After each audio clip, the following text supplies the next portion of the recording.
রাসূল ডাকতেছেন, সাহাবীরা রে, আমার এই শহীদদেরকে দাফন করে দাও। শর্ত হলো গোসল দিও না, রক্তমাখা জামা কাপড়গুলো পাল্টাইও না, এই রক্তমাখা জামা সহ দাফন করে দাও। হাসরের ময়দানে আমি নবী এই শহীদগুলো লইয়া আল্লাহর আরশের কিনারে যাইয়া দাঁড়াবো, দেখাবো আমার উম্মতের মতো কেউ নিয়ে আল্লাহকে পাওয়ার জন্য এইভাবে কষ্ট করেছে।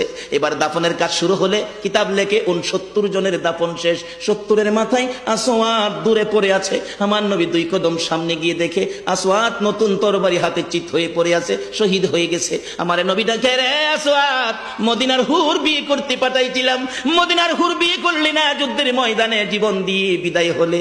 আসওয়াদ রে, নতুন তরবারিটা হাতে রে। আসওয়াদ একজন সাহাবী বলেন, হুজুর বিয়ের বাজার করতে এসে আপনি যুদ্ধে গেছেন, খবর পাইয়া বিয়ের বাজারের টাকা দিয়ে যুদ্ধের বাজার করেছে, আসওয়াদ শহীদ হয়েছে। আমার নবী ডাকে, মাবুদ, আমার আসওয়াদকে তুমি কি দিবা গো আল্লাহ?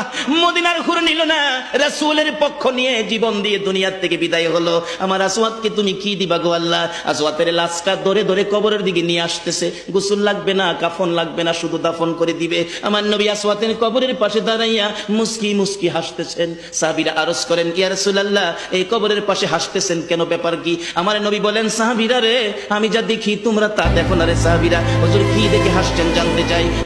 সাহাবীরা, আমার আসওয়াদ মদিনার হুর বিয়ে করতে যাইয়া যুদ্ধের খবর শুনে বিয়ের বাজারের টাকা দিয়ে যুদ্ধের বাজার করে জীবন দিয়ে কবরে রওনা হয়েছে। আমি নবী আসওয়াদের কবরের পাশে দাঁড়াইয়া দেখি রে, আমার আসওয়াদের কবরে মদিনার হুরের পরিবর্তে আমার আল্লাহ জান্নাতের হুর পাঠাইয়া দিছে।